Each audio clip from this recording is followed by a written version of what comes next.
President Trump, you've met with North Korean leader Kim Jong-un 3 times. You've talked about your beautiful letters with him. You've touted the fact that there hasn't been a war or a long-range missile test. And yet North Korea recently rolled out its biggest ever intercontinental ballistic missile and continues to develop its nuclear arsenal. Do you see that as a betrayal of the relationship you forged? Just 30 seconds here because we need to get on to the next. So when I met with Barack Obama, we sat in the White House right at the beginning, had a great conversation. It was supposed to be 15 minutes, and it was well over an hour. He said the biggest problem we have with North Korea. He indicated we will be in a war with North Korea. Guess what?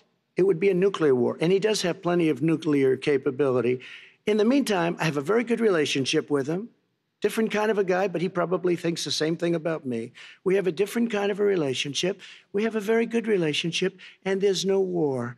And, you know, about 2 months ago, he broke into a certain area. They said, oh, there's going to be trouble. I said, no, they're not, because he's not going to do that. And I was right. Look, instead of being in a war where millions of people, Seoul, you know, is 25 miles away, millions and millions, 32 million people in Seoul. Millions of people would be dead right now. President Trump, that's 30 seconds. I have a good relationship. Vice President Biden, to you, North Korea conducted 4 nuclear tests under the Obama administration. Why do you think you would be able to rein in this persistent threat right now? Because I'd make it clear, which we were making clear to China, they had to be part of the deal. Because here's the I made it clear, and as a spokesperson of the administration when I went to China, that they said, why are you moving your missile defense up so close? Why are you moving more forces here? Why are you continuing to do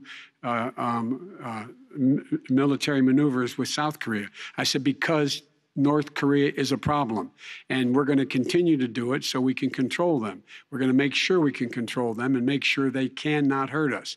And so if you want to do something about it, step up and help. If not, it's going to continue. What has he done? He's legitimized North Korea. He's talked about his good buddy, who's a thug, and he talks about how we're better off. And they have much more capable missiles, able to reach U.S. territory much more easily than ever did before. Let me follow up with you, Vice President Biden. You've said you wouldn't meet with Kim Jong-un without preconditions. Are there any conditions under which you would meet with him? On the condition that he would agree that he would be drawing down his nuclear capacity to get the Korean Peninsula should be nuclear-free zone. All right, let's move on to American families. Kristen, they tried to meet with 10 him. seconds, President. They tried to meet with him. He wouldn't do it. He didn't like Obama. He didn't like him. He wouldn't do it. Okay, I got to give him a chance to respond to that before we move on. And that's okay. You know what, North Korea, we're not in a war. We have a good relationship. You know, people don't understand. Having a good relationship with leaders of other countries is a good thing. We have a lot of questions to get to. Your response. Like saying we had a good relationship with Hitler before he, in fact, invaded Europe, the rest of Europe. Come on.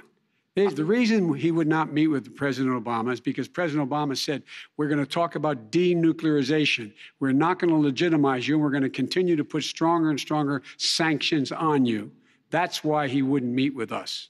All right, let's move on. Let's move on and talk about American families. He left me a mess, Kristen. President Trump, okay, we do need to move on. They left me a mess. North Korea was a mess. And in fact, if you remember the first 2 or 3 months, there was a very dangerous period in my first 3 months before we sort of worked things out a little bit. Okay. There was a they left us a mess. And Obama would be, I think, the first to say it was the single biggest problem he thought that our country